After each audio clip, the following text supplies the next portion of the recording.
건축법규 지난 시간에 이어서 얘기하도록 하겠습니다. 지난 시간에 건축물의 유지관리,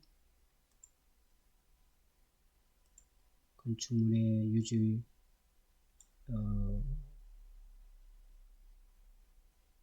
유지관리하고 대지 조건까지 얘기했나요? 유지관리에서 등기, 그 다음에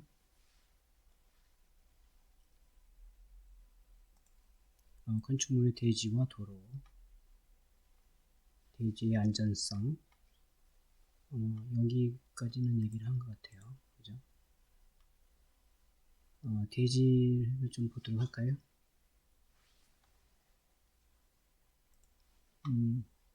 대지 안전성에서 대지는 인접한 도로면보다 낮아서는 안 된다.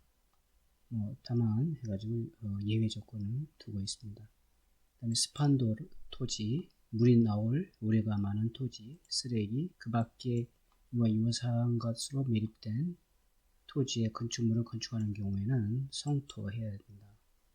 지방 개량을 해야 된다. 이런 얘기가 되어져 있고요. 성토라는 것은 이제 다른 좋은 흙을 다른 데서 가져다가 메꾸는 거죠.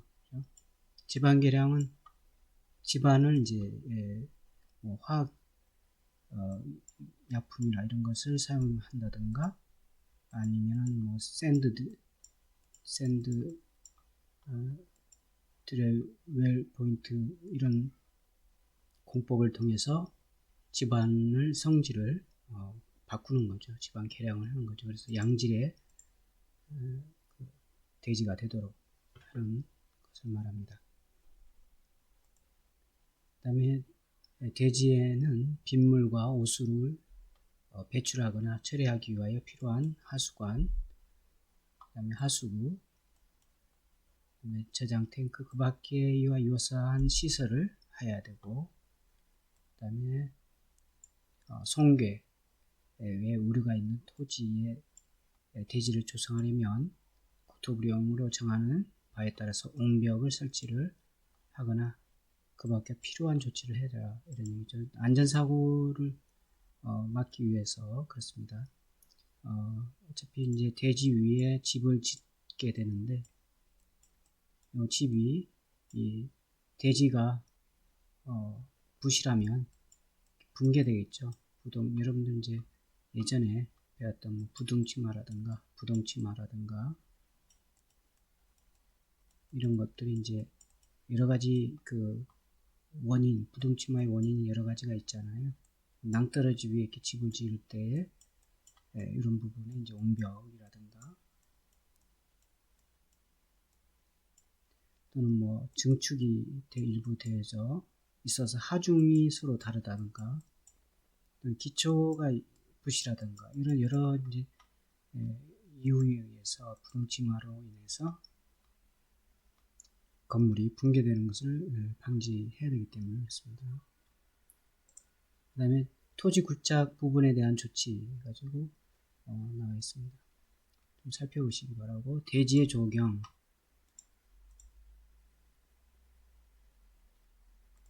그래서 면적이 200제곱미터 이상인 대지에 건축을 하는 건축주는 용도지역 및 건축물의 규모에 따라 해당 지방자치단체 조례로 정하는 기준에 따라서 대지에 적용을 하거나 그 밖에 필요한 조치를 해야 된다. 그래서 이제 여기서 그 밖에 필요한 조치라는 것은 이제 대지에 집이 이렇게 있으면 적용을 이렇게 하겠죠. 적용을 이렇게 하는 경우도 있고, 집이 요 위에 옥상에 이렇게 2층 집이다 그러면 옥상에 이렇게 옥상 적용을 할 수도 있는 거죠. 이렇게 해서 필요한 적용의 면적을 해서 해라, 이런 얘기입니다. 요 밑에 나오네요. 그죠? 국토부 장관은 식재 기준, 적용 시설물의 종류 및 설치 방법, 옥상 적용의 방법 등 적용에 필요한 사항을 정하여 고시할 수 있다. 있습니다. 그래서 거기에 따라서 적용을 해야 됩니다. 그 다음에 이제 공개공지가 나오죠. 공개공지. 공개공지는 좀 이렇게 잘 한번 봐두시면 좋겠네요. 다음 각 호의 어느 하나에 해당하는 지역의 환경을 쾌적하게 조성하기 위하여 대통령령으로 정하는 용도와 규모의 건축물은 일반이 사용할 수 있도록 대통령령으로 정하는 기준에 따라 소규모 휴식공간, 휴식시설 등의 공개공지 등을 공터죠. 또는 그 공개공간, 공개공지 등이라고 하고 설치해야 된다. 이렇게 됐습니다. 어디에 해당되느냐? 일반 주거지역, 준주거, 상업지역, 준공업 그래서 이렇게 쭉 나와 있습니다. 그 다음에 이제 4번 특별자치시장 이런 사람 허가권자들이 도시화의 가능성이 크거나 노후산업단지의 정비가 필요하다고 인정될 때에 공개공지를 두도록 되어져 있습니다. 그래서 여러분들 그 아파트를 이렇게 보면 아파트에 이제 뭐 이렇게 용적률을 크게 해서 높이 올라가 있죠. 그러면서 이렇게 놀이터라든가 또는 도로가 이렇게 있는데 도로하고 접한 이 부분에 뭐 조경이라든가 나무를 이렇게 식재를 했다든가 또는 뭐 어떤 상징적인 조형물을 이렇게 설치를 했다든가 그런 걸 이렇게 볼 수 있을 거예요. 그런 것들은 이제 여기가 이제 공개공지가 되는 거죠. 여기로 울타리를 치면 안 되죠. 원칙적으로는. 왜냐하면 이 공개공지는 아파트 주민이 쓰는 것도 있지만 다른 이 공개공지를 말 그대로 공터를 만들어서 주민, 다른 이 사람들의 주민 위에도 다른 사람 인근 주민들이 같이 쓸 수 있도록 하는 그런 공개공지가 되겠습니다. 그래서 이제 그런 개념이 있기 때문에 이제 보통은 10% 내외 뭐 이제 조례에 따라서 좀 다를 수도 있는데 여기에 따라서 이제 공개공지를 두도록 한다. 그래서 여기 이제 보면 2항에 보면 제1항에 따라 공개공지 등을 설치하는 경우에는 55, 56조, 60조의 대통령으로 정하는 바에 따라서 완화 적용할 수 있다. 되어 있습니다. 그래서 여기 이제 완화 조건이 되어져 있습니다. 이게 건축물의 건폐율, 그래서 대지 면적에 대한 건축 면적의 비율을 이제 여기 건폐율이라고 하는데, 최대 한도는 국토 계획 및 이용에 관한 법률, 국회법의 77조에 따라서 건폐율의 기준에 따른다. 이렇게 해서 다만 이 기준이 이 법에서 기준을 완화하거나 강화하여 적용할 수 있다. 그런 게 있게 되겠고, 그 다음에 이제 56조를 좀 보면 용적률에 대한 부분이죠. 그래서 대지 면적에 대한 연면적, 그래서 대지의 건축물이 둘 이상인 경우에는 이들 연면적이 합계로 하고 그의 비율을 우리가 이제 용적률이다. 최대 한도는 아까 얘기한 국회법의 건폐율은 77조, 용적률은 이제 78조에 따른다. 이렇게 되어 있습니다. 그리고 60조에 보면 이제 용적률하고 같은 건데 이 높이 제한을 두고 있죠. 그래서 높이 제한, 허가권자는 가로 구역 도로로 이제 둘러싸인 일단은 지역을 말하는데 이런 가로 구역을 단위로 하여 대통령령으로 정하는 기준과 절차에 따라 건축물 높이를 지정 공고할 수 있다. 그래서 이제 다만 예외 규정을 또 이렇게 두고 있어요. 두 번째, 특별시장 및 시장이나 광역시장은 도시의 관리를 위하여 필요하면 제1항에 따른 가로구역별 건축물의 높이를 특별시나 광역시의 조례로 할 수 있다. 있습니다. 그래서 여기에 따라서 이제 공개공지를 설치하게 된다. 그 다음에 세 번째, 시도지사 또는 시장군수구청장은 관할 구역 내 공개공지 등에 대해서 점검 등 유지관리에 관한 사항을 해당 지방자치단체의 조례로 정할 수 있고, 네 번째, 누구든지 공개공지 등의 물건을 쌓거나 출입 차단을 차단하는 시설을 설치하는 공개공지 등의 활용에 저해하는 행위를 해서는 안 된다. 아까 얘기했듯이 공개공지로 했으면 그걸 울타리를 치면 안 되죠. 그리고 여기 나온 것처럼 이제 출입이라든가 또 거기에 뭐 적재를 한다든가 하면 안 되겠습니다. 이게 이제 공개공지 개념이고, 그 다음에 대지와 도로의 관계.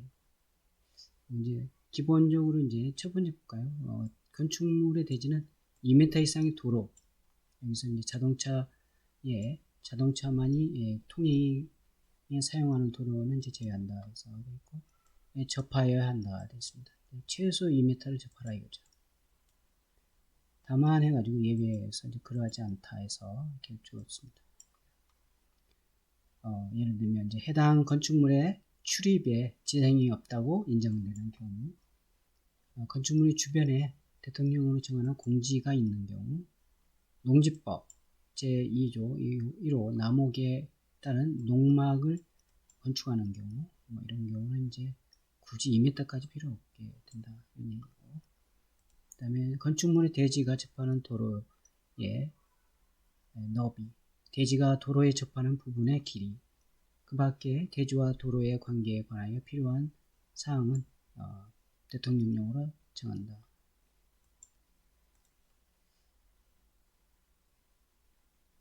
지금 우리가 여기 지금 하고 있죠. 그렇죠? 공개공지하고 대지와 도로. 그래서 도로의 지정 폐지, 변경. 자, 허가권자는 제2조 1항에 따라서 도로의 위치를 지정 공고하려면 교통부령으로 정하는 바에 따라서 그 도로에 대한 이해관계인의 동의를 받아야 된다. 여기서 이해관계인이라는 용어가 나오는데, 도로가 이렇게 있어요. 도로가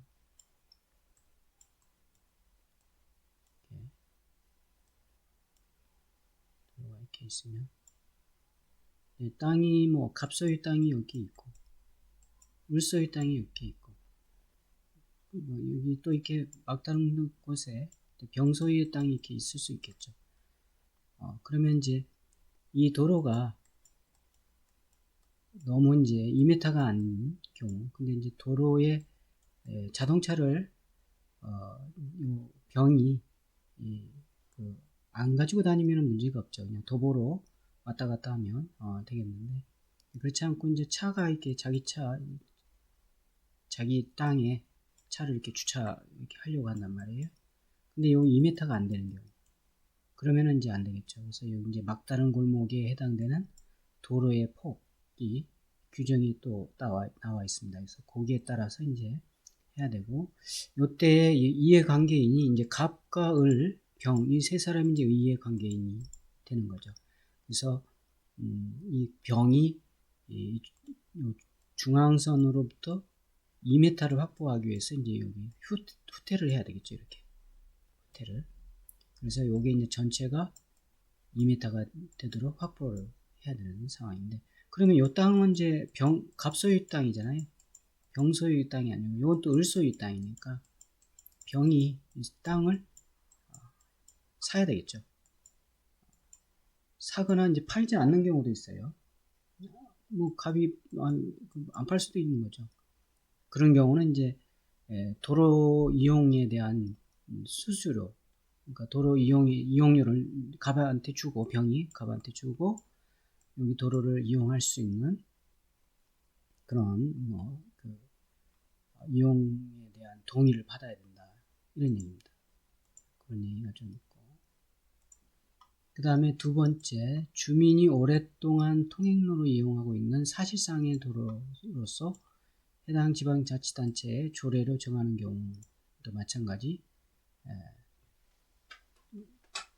요건 이제 그 오랫동안 뭐 도로로 써왔다는 거죠. 그런 경우는 이제 별도로 그 예외를 둔다는 얘기죠. 이해 관계인의 동의를 그 원칙적으로는 받아야 되는데 여기 예외 규정이니까 예외를 둬서 이렇게 한다. 그 도로에 편입된 근데 이제 동그라미 2번인가요? 허가권자는 제1항에 따라 지정한 도로를 폐지하거나 변경하려면 그 도로에 대한 이해관계인의 동의를 받아야 된다. 그 도로에 편입된 토지의 소유자, 건축주 등의 허가권자에게 제1항에 따라서 지정된 도로의 폐지, 변경을 신청하는 경우에는 또한 같이 동의를 받아라 이런 얘기죠. 3번 허가권자는 제1항에 따라 도로를 지정하거나 변경하면 국토부령으로 정하는 바에 따라서 도로 관리대장에 적어서 관리해야 된다. 그 다음에 이제 건축선 지정이 나옵니다. 건축선.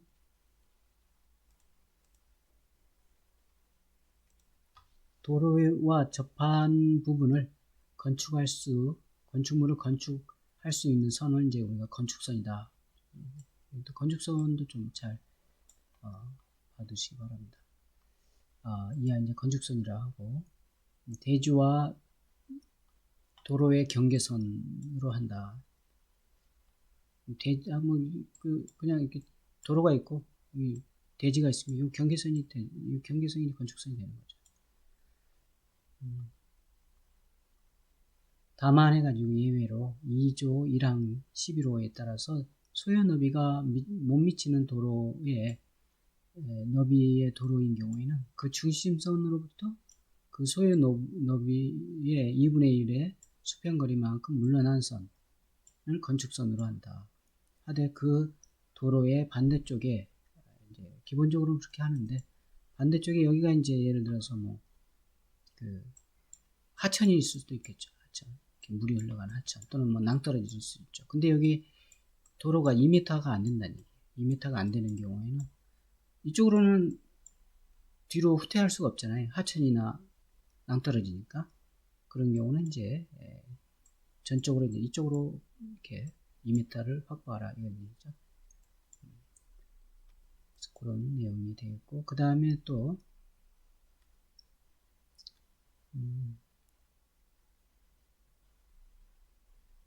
도로의 모퉁이에는 대통령으로 정하는 건축선을 사용한다. 이건 이제 아까 얘기했듯이 도로의 모퉁이 차가 이제 다닐 수 있도록 할 때 이게 직각으로 이렇게 돼 있으면 차 커브를 틀기가 어렵잖아요. 그래서 이제 여기에 그 커브를 틀 수 있도록 이렇게 여기를 자르는 거죠. 이렇게. 그래서 이제 건축선이 되는 거죠. 이게 이렇게 이제 건축선이 되는 거죠. 이렇게. 뭐 예를 들어서 2m가 안 된다 그러면 여기 이만큼 후퇴를 해야 되겠죠. 이만큼. 그래서 후퇴한 요만큼에 또 이만큼 잘라서 그래서 건축할 수 있는 부분에 이렇게 되는 거죠. 만약에 실제로는 여기가 2m가 안 된다. 2m가 여기가 2m가 된다 하면 이렇게 되는 거죠. 건축선이 이렇게. 그 얘기가 되겠습니다. 그 다음에 이제 2번, 3번 이렇게 좀 보시면 되겠고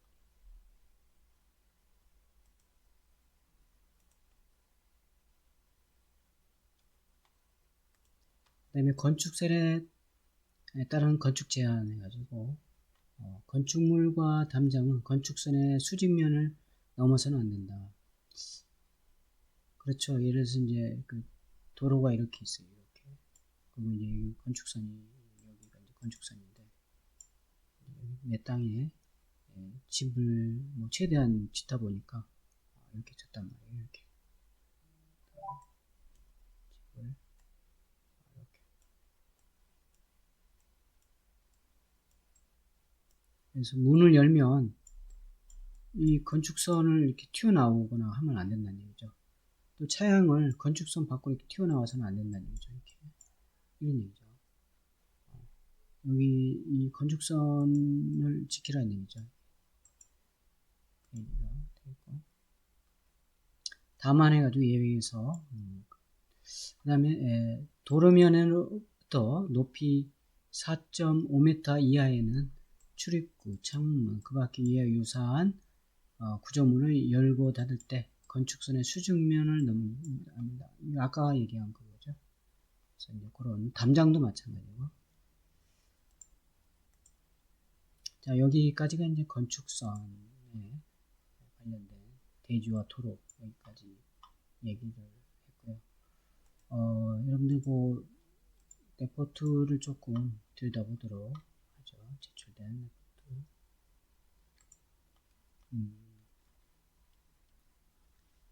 자, 이건 지금 건축 허가 및 건축공사 절차, 광역도시계획의 수립 절차, 단독주택과 공동주택 정의의 종류, 이걸 한번 여러분들 미리 스터디를 좀 하라 했는데 그 내용인 것 같습니다. 그래서 건축허가 절차, 건축허가라 해가지고 건축행위라는 얘기를 전전 시간에 얘기했죠. 행위, 건축행위. 건축행위에는 이제 이런 게 있다. 신축, 중축, 개축, 재축, 이전. 그 다음에 이제 이런 것들이 있는데, 그 다음에 용도 변경. 그래서 이제 거기에 대해서 정리를 해놨네요. 그래서 이런 건축 행위하고 용도 변경, 대수성과 같은 공작물의 축조하는 자는 허가권자로부터 허가를 받아라. 허가권자는 이제 이런 사람들이 되는 거죠.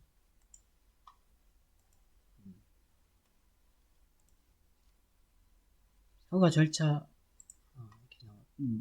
여기는 이렇게 분석을 했네요. 이건 이제 건축법규에 나와 있는 그 과정 절차를 이렇게 된다라고 보면 되겠습니다. 대지 분석 및 건축사무소 선정, 설계, 대수선 용도 변경 허가 서류 작성, 대수선 용도 변경 이제 허가 요건 이제 대수선 건축이죠. 건축 대수선 용도 변경 이렇게 점을 좀 찍어놓으면 좋겠네요. 건축인 경우는 이제 신축인 경우는 신축에 대한 것만 서류 작성하는 거죠. 대수선이나 용도 변경하고는 상관이 없으니까. 그래서 신축 허가 서류 작성 뭐 이런 거가 되겠고, 그다음에 허가서 교부, 그다음에 시공자, 공사 감리자 선정, 그다음에 착공 신고. 착공 신고를 반드시 하고 난 뒤에 시공에 들어가야 되겠죠.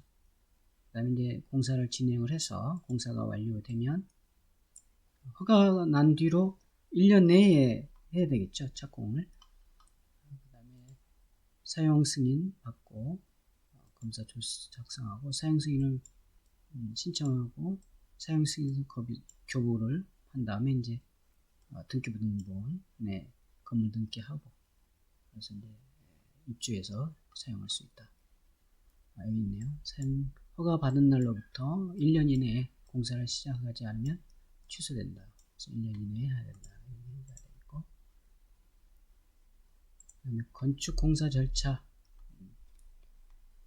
준비 단계, 시행 단계, 수익 단계 이렇게 분석을 했네요.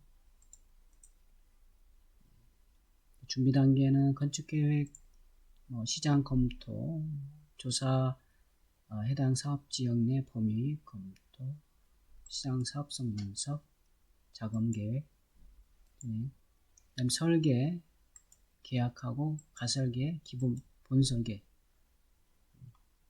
본설계하고 허가심의, 실시설계, 그다음에 계약 조건, 견적, 가견적, 본견적, 그다음에 시행 단계, 시공하는 거죠. 본계약 체결, 착공, 시공, 준공, 수익 단계.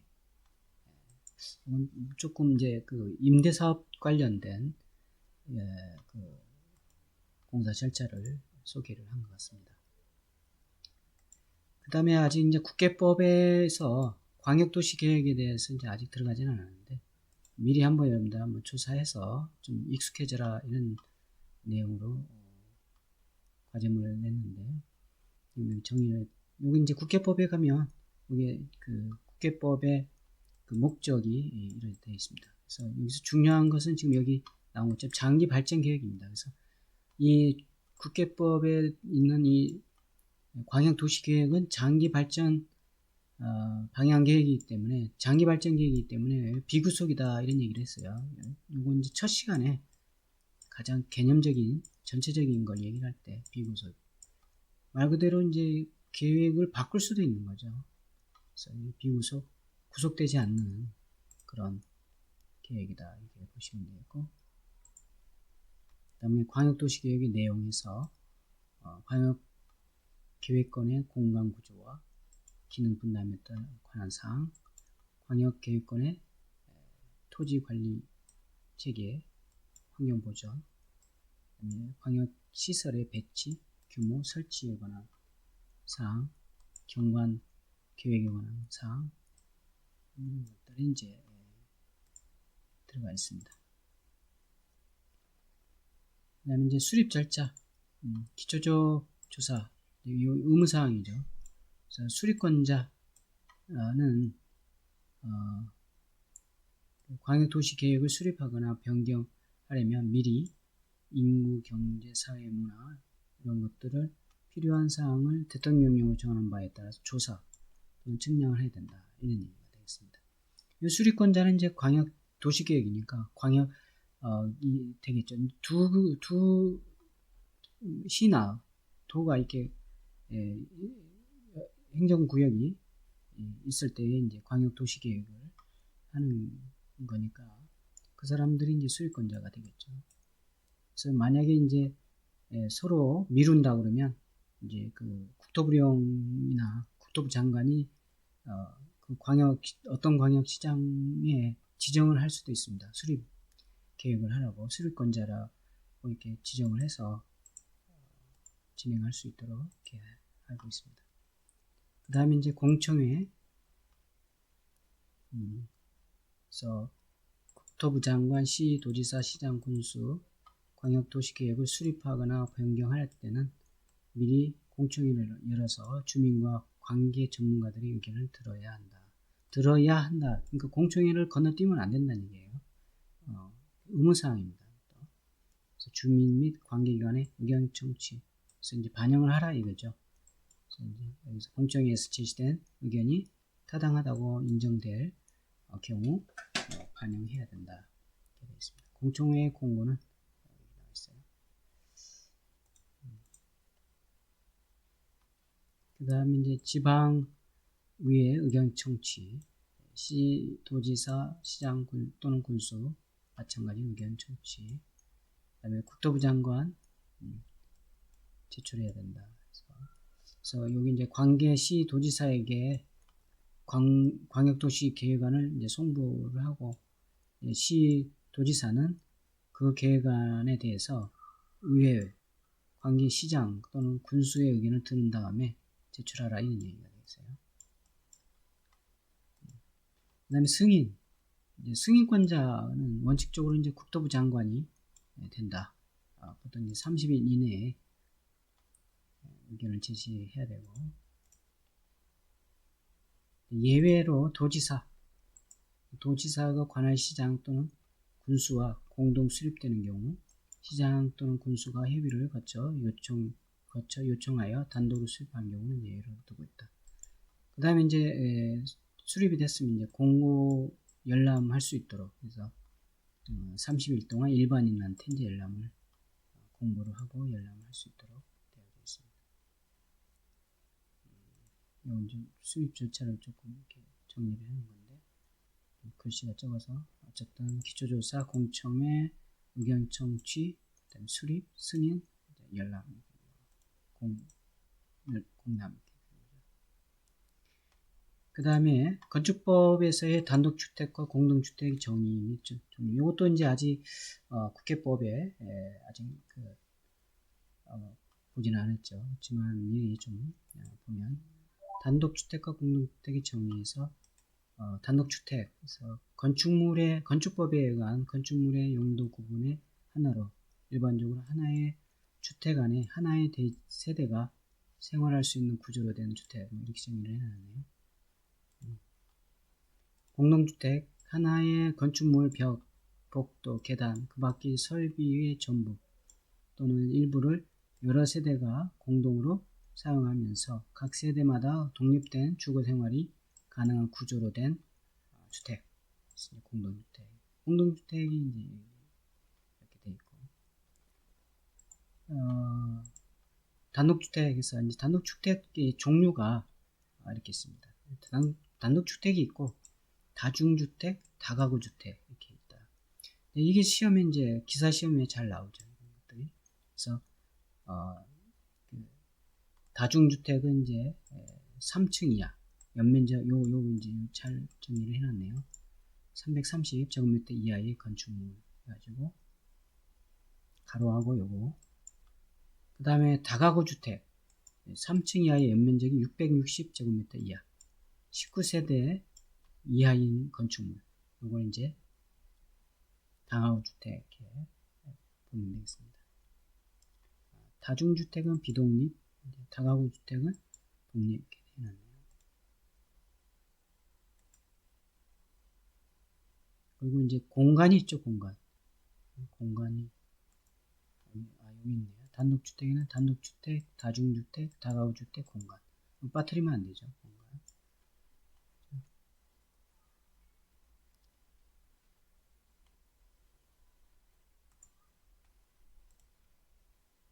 그 다음에 이제 공동주택 있죠. 아파트, 연립주택, 다세대, 기숙사. 이게 이제 연립주택인데, 특히 기숙사는 규모가 여기에 나와 있는 거. 독립된 주거의 형태를 갖추지 아니한 것. 그래서 독립된 주거 형태를 갖추면 기숙사가 아닌 거죠.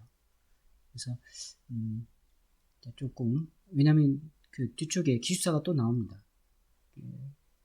예를 들어서 뭐 소년 시설, 청소년 시설 수련회라든가 이런 시설물들이 나오는데 그거하고 이제 기숙사가 또 규모에 따라서 이제 좀 차이를 두고 있습니다. 그 시설군 우리가 이제 요합 전에 시설군이 건축물의 종류에 시설군이 있었잖아요. 그 시설군 28개 시설군에 있어서 좀 구분이 되는 부분이 있다 이렇게 보시면 되겠고, 그래서 보면 아파트 보면 주택으로 쓰이는 층수가 5개 층 이상, 5개 층 이상이면 아파트. 보통 이제 연립주택은 일반적으로 여러분 잘 알고 있죠.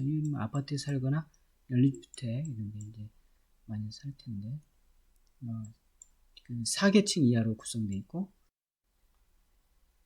그 다음에 이제 660제곱미터 초과한 그런 건축물을 이제 연립주택이다 이렇게 하고, 다세대 주택은 이제 4계층 이하로 구성되어 있는 건 이제 똑같지만 660제곱미터 이하인 건축물을 이제 다세대 주택이다 이렇게 보고, 그 다음에 기숙사는 아까 얘기했듯이 이제 좀 구분이 되지만, 일단 여기 공동주택에 들어가는 기숙사는 학교 또는 공장 등의 학생 또는 종업원 등을 위해서 사용되는 것으로서 공동 취사를 하는 것 할 수 있는 그런 구조로 되어 있는 거, 공동 취사할 수 있는 그런, 근데 이제 독립된 주거 형태가 아닌 거, 그래서 이제 우리가 기숙사라고 하고, 여기서 여기 이제 연립주택, 다세대 주택, 그리고 조금 전에 우리가 봤던 다가구 주택, 이것들을 조금 정리를 좀 해둘 필요가 있습니다.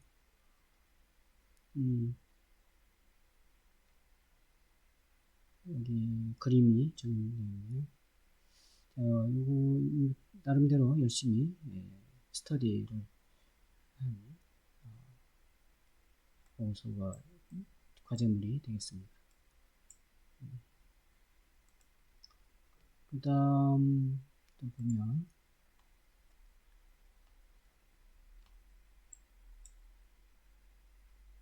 여기 이제 건축 허가 및 건축 공사의 절차, 광역도시계획의 수립 절차, 단독주택, 공동주택의 정의, 종류, 또 같이 한번 보도록 합니다. 건축 허가란 해가지고 마찬가지로 이제 건축주가 건축사에게 설계를 하고 설계 완성된 후 각종 서류, 이제 건축 허가 신청서라든가 서류하고 도면 이런 것을 시청 시군 군청에 접수해서 허가를 받는 과정.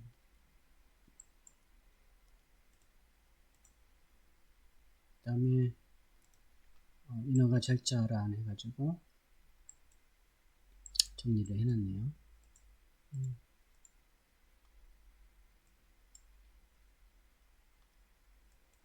아까 우리가 이제 봤던 거에 조금 더 여러분들이 이 절차대로 이렇게 정리를 해두면 되겠습니다. 조금 더 잘 정리가 되어 있네요. 그죠?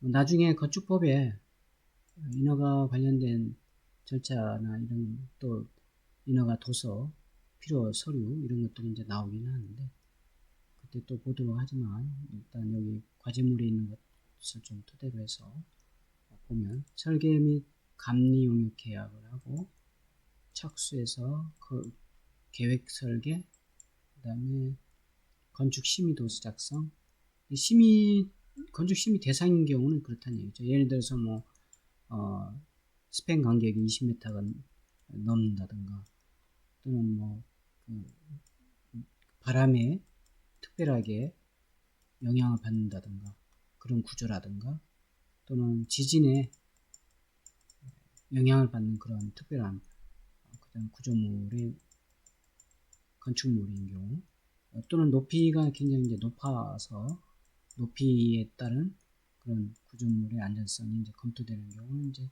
심의 대상이 되는 거죠. 그 밖에도 있어요. 그래서 심의 대상이 되면 이제 심의 신청을 하고 심의 결과를 이제 대부분 이제 조건부를 하죠. 조건부 통과를 하니까 그래서 이 조건부에 따른 이제 조치 계획을 해서 어떻게 조치한다라고 이제 해서 확인을 받고 해서 진행을 하죠. 그다음에 건축허가 도서 작성하고 건축허가 신청하면 그때 이제 각 부서마다 협의를 이제 해서 확인하죠. 왜냐하면 도로나 대지에 뭐 가스관이 지나갈 수도 있고 수도관이 지나갈 수도 있고 여러 가지 매설물이 있을 수도 있다는 얘기죠. 그런 부분과 관련돼서 이제 협의를 해야 되고 또는 환경 영향 평가 또는 교통 이런 부분도 마찬가지고 그래서 이런 부서하고 이제 협의를 한 다음에 이제 허가가 나면 허가서를 수령해서 허가는 뭐 아까 얘기했듯이 이제 허가를 받은 날로부터 1년 내에 공사를 착공을 해야 되겠죠. 만약에 안 하면 취소된다. 취소 사유에 해당이 되죠. 그 다음에 시공도서 작성, 철거 열람, 멸실이죠. 철거 멸실 신고. 철거는 이제 그대로 그 말 그대로 이제 내가 지으려는 지금 땅에 좀 허름한 집이 있다. 이것을 이제 철거하는 거죠. 멸실은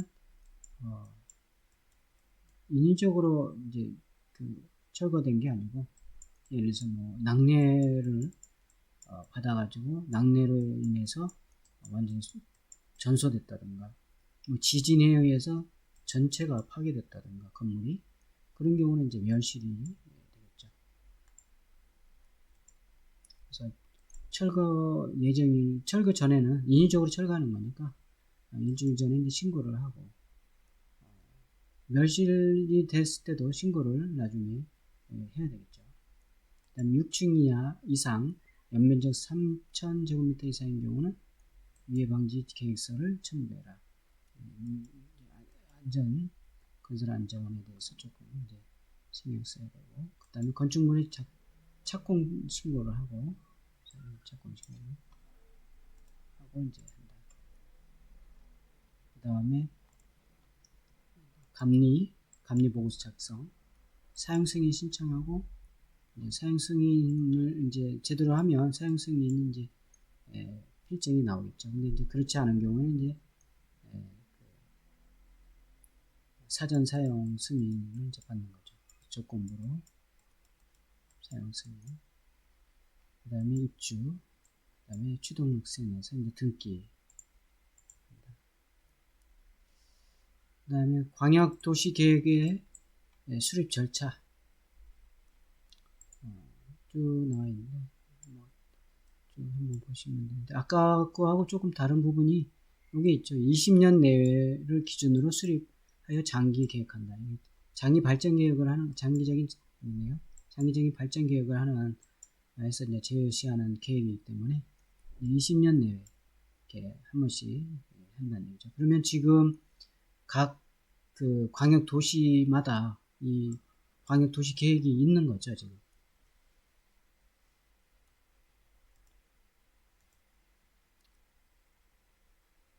수립 절차. 여기도 잘 정리를 해놨네요. 기초 조사, 계획안 작성, 공청회 개최, 의견 청취, 그 다음에 자문, 절차 검토, 행정기관 협의, 심의, 승인. 그래서 절차 좀 봐두시기 바라고. 사실 이제 뭐 기사 시험이나 이런 데 보면 이제 이런 것들이 나올 수도 있어요. 나오기도 했어요. 그죠? 여기 뭐 승인 신청할 때 입안권자가 누구냐 이런 거. 이런 것들도 나오기도 하고. 또 수립권자는 누구냐 이런 거. 이런 것도 나오니까 좀 꼼꼼히 읽어봐야 될 필요는 있습니다. 기사 공부할 때는. 그 다음에 이제 건축법에서의 단독주택과 공동주택의 정의 및 종류 이렇게 나오는데, 주택에서 정의를 해놨네요. 세대 구성원이 장기간 독립된 주거 생활을 할 수 있는 구조로 된 건축물 전부 또는 일부 및 그 부속 토지를 말하며 단독주택과 공동주택을 구분한다. 그래서 단독주택은 이렇게 단독주택, 다중주택, 다가구주택, 공간. 공동주택은 아파트, 연립주택, 다세대, 기숙사 이렇게 있죠. 자, 이건 정의는 이 앞전에서 우리가 이렇게 했으니까 좀 참조하시기 바라고. 예, 여기까지 했습니다. 또 하나 좀 볼까요? 자, 이번에는 건폐율과 용적률에 대한 이해. 좀 보도록 하죠.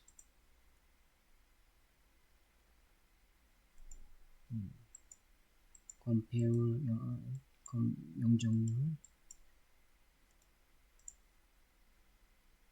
그래서 용어에서 이제 대지의 투영, 수평 투영 면적. 그래서 대지가 늘 이렇게 펀펀하지 않고 이런 대지도 있잖아요. 이렇게 언덕진 대지. 그런 경우는 이제 이 수평 투영 면적을 한다 이죠. 수평 투영 면적. 그렇습니다. 그다음에 필지, 일필지를 이제 기본적으로 원칙적으로 이제 일대지로 합니다. 그다음 건축선과 도로 사이의 면적이나 도시계획 면적은 제외합니다. 아까 이제 건축선 얘기를 할 때 좀 얘기를 했었죠.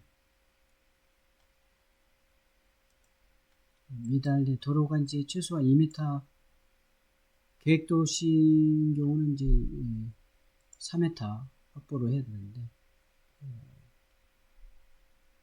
지금 센터로부터 3m가 안 되는 경우는 이제 여기 이제 하천이나 이런 경우는 이쪽으로 이제 3m를 확보를 한다. 이런 얘기가 되겠죠. 만약에 이거 3m라 그러면 1m가 더 있어야 되겠다.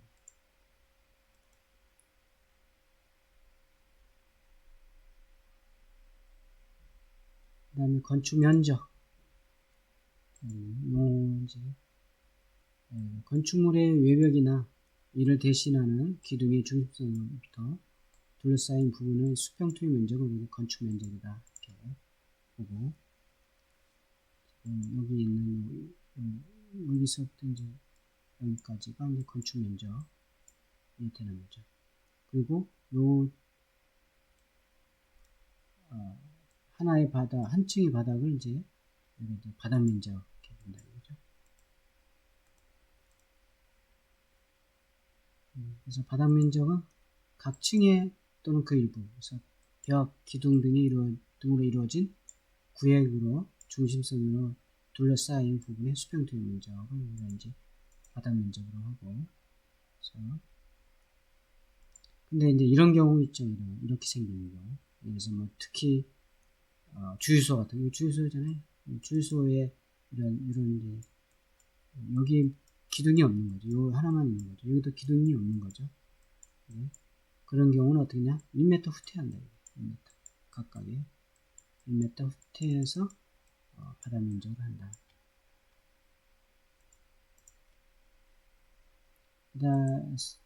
그 다음에 이제 연면적. 대지에 들어선 하나의 건축물의 바닥 면적의 합계. 각 층마다의 바닥 면적을 다 더한 걸 연면적이다. 이렇게 보시면. 그래서 요거 같은 경우 지금 하나의 대지 내에 2개 동 이상의 건축물이 있는 경우 연면적을 이제 한번 보면, 이게 아마 하나의 대지가 이렇게 있고, 여기 이제 대지가 660제곱미터에서 200평 정도 되는 것 같아요. 그랬을 때에 이쪽 동하고 이쪽 동에 각 층의 바닥 면적이 20평, 20평 이렇게 되어 있네요. 그래서 1개, 2개, 3개, 4개, 5개. 그래서 100하고 하나 똑같은 거니까 그래서 200평 이렇게 되어 있는데, 이제 발코니하고 이런 것도 이제 바닥 면적에서 제외된다.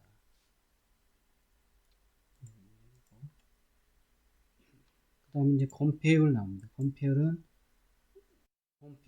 이제 그 건축 밀도를 나타내는 지표로 건축법에서는 대지 면적에 대한 건축 면적의 비율 이렇게 정의를 하고 있죠. 그래서 대지 면적이 이렇게 건축 면적이 대지 면적이 이렇게 있고 건축 면적이 이렇게 있다 그러면 건폐율은 이제 거기에 반이니까 50%. 전체를 다 건축물을 짓는다 그러면 이제 100%가 되겠죠.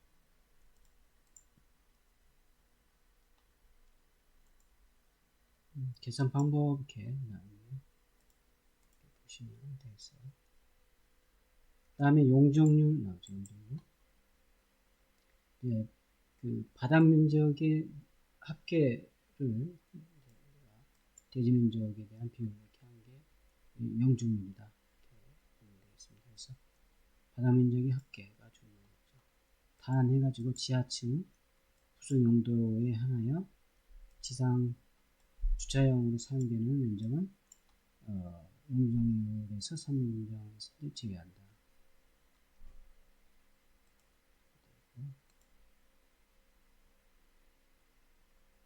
용적률에서 대지가 되면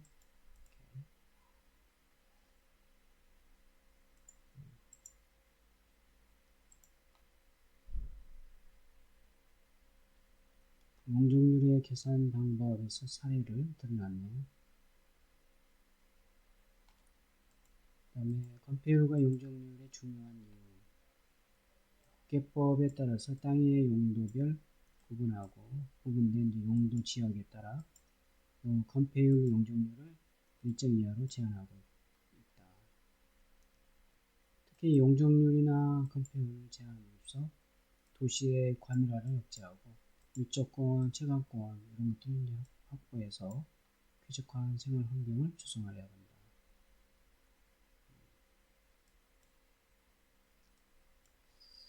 그것들을 좀 정리를 해놨네요. 그리고 이제 출처에 대해서 얘기했고, 자, 여기까지 이제 과제물. 뭐 그 밖에도 과제물 제출한 사람들이 더 있었는데 다음에 또 이어서 보도록 하고, 그래서 오늘은 여기까지 이렇게 하도록 하고요. 그 다음에 이제 다음 시간에 또 이어서 이렇게 하도록 하겠습니다. 자, 여기까지 마치도록 하고요. 수고했습니다.